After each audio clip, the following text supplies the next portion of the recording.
Hey, what's up guys, Kadachi here and welcome back to the channel. Today we're back on some Wild Hearts, the official game. I'm sorry I didn't get a video out. I've been grinding this game so heavy for a video and I've been busy with work, but it's here, the video is here. Anyways, today I'm going to be showing you guys my favorite katakuri katana build in this game. I haven't used many of the weapons, but this one really stuck out to me. It's definitely different if you were a longsword main in Monster Hunter.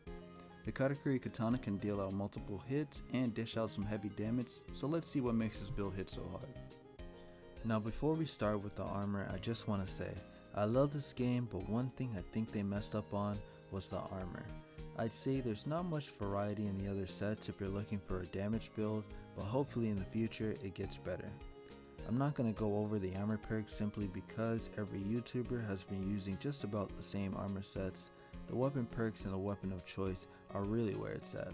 But I went with the Ember Plume helm, armor and arms, the Celestial Dragon legs, and you can also opt in the Ember Plume legs if you're like me and get hit. Lastly, the Golden Tempest legs. For the weapon, I went for the Golden Tempest sword because this is what makes the build. Now the route I took was pretty expensive. I didn't really try to plan out the cheapest route. I just saw what I wanted and I went for it. So I'll leave that up to you guys. But once you have all the perks needed, we end up back at the Golden Tempest sword, which comes with Fusion Reaper, which pretty much gives you a small amount of katakuri when you've conjured a fusion, like a harpoon or a trap, and Strong Arm Thread. That gives you a significant amount of katakuri upon activating your hunter's arm. Next, we have Trickster, which boosts the amount the release gauge increases when you attack with a katakuri. My favorite katakuri to use is Celestial Anchor. It allows you to stay afloat, then engage, get some damage in, and get out. I also use the crate once my sword is unbound to deal some heavy damage. Now we have the perks we've collected along the way, starting with Speed Blade Boost, Fury, which boosts your X and Y attacks by 12%. I prefer this over Switchblade Boost because I tend to use my X and Y attacks a lot more.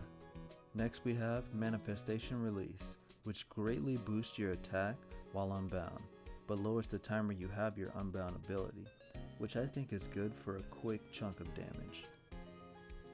We also have One Stroke Fury. That boosts the attack when destroying a kimono part, which you're going to be doing a lot with this build. Last but not least, we have Desperation. That lowers our defense but boosts our attack by 15%, which I find is great if you're pretty good at not taking damage, which I'm not. Finally, our talismans. I really feel like this is what makes a build. If you have good talismans, kudos to you, because I don't. My RNG is terrible, but I've definitely been working with what I have. For starters, we have a talisman for One Stroke Fury by 5%, as an addition to my sword's perk with Ice Wielder. Next we have Desperation for more attack.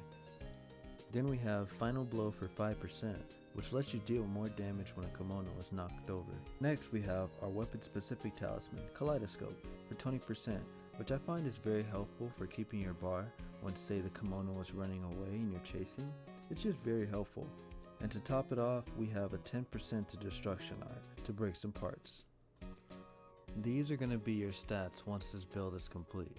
This is what they look like when your sword is bound, 994 attack, but when it is unbound, 1200 attack, and if you're one to not get hit as much, 188 defense doesn't mean much to you. If this build did help you guys, please leave a like and comment. I have more videos to come from this game and more, so with that, I'll see you guys in the next one.